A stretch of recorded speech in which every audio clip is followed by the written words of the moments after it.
Благодарам, почитувани колеги, почитувани представници на владата. Кратко, како предлагач, сакам да ја објаснам суштината на законот. Согласно законските надлежности кои ги имаме како пратеници да вршиме надзор и контрола над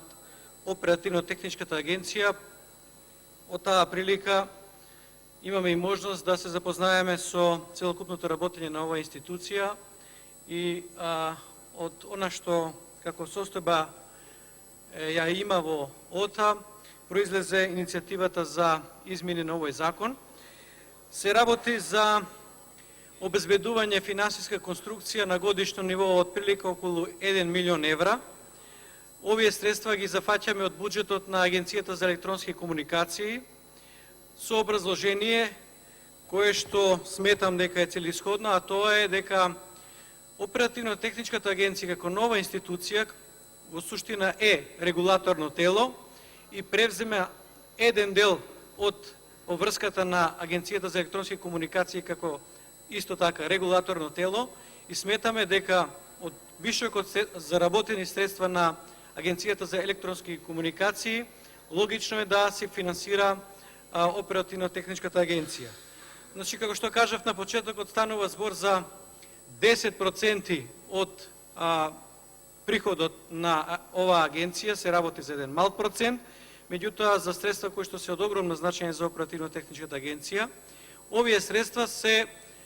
во висина на средствата кои што оваа нова институција ги троши за одржување на системите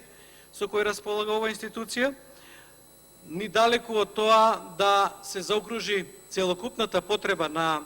ОТА, согласно предизвиците и согласно мисијата која што има оваа нова институција. Ние како собрание сме основач на оваа институција и сметам дека треба да имаме посебен однос покрај тоа што ја основавме со акт да се грижиме и за обезбедување на финансиски средства за работење на оваа институција, која што на наше општо задоволство е една од најпофалените институции во последниот период. Секој пат кога ќе се спомене поимот реформа во безбедносниот сектор, и домашна и меѓународна јавност која што следи работите во Република Македонија, една од првите работи секој пат ќе спомене формирањето на Оперативно-техничката агенција и како една од реформите во безбедносниот сектор. Меѓутоа, ова е добра прилика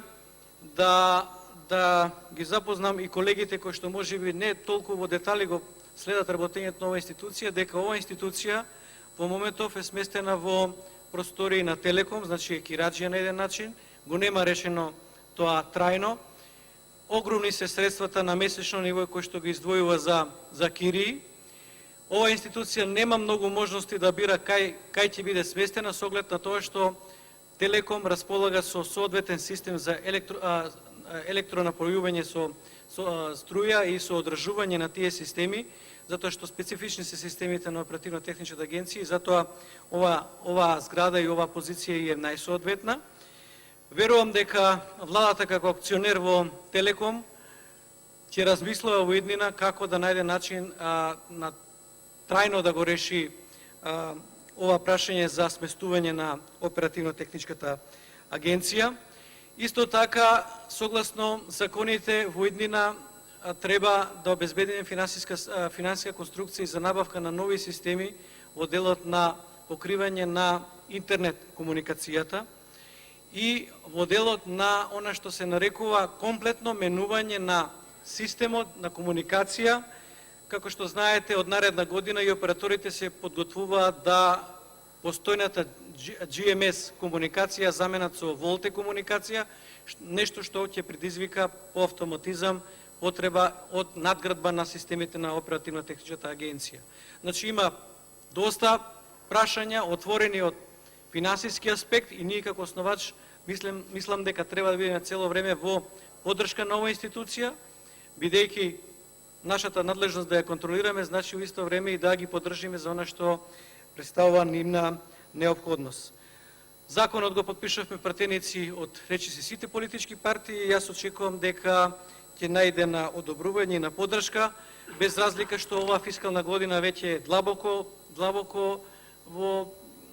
измината. овие средства кои што ги предвидуваме со овој закон се неопходни, бидејќи оперативно-техничката агенција веќе има направени одредени набавки,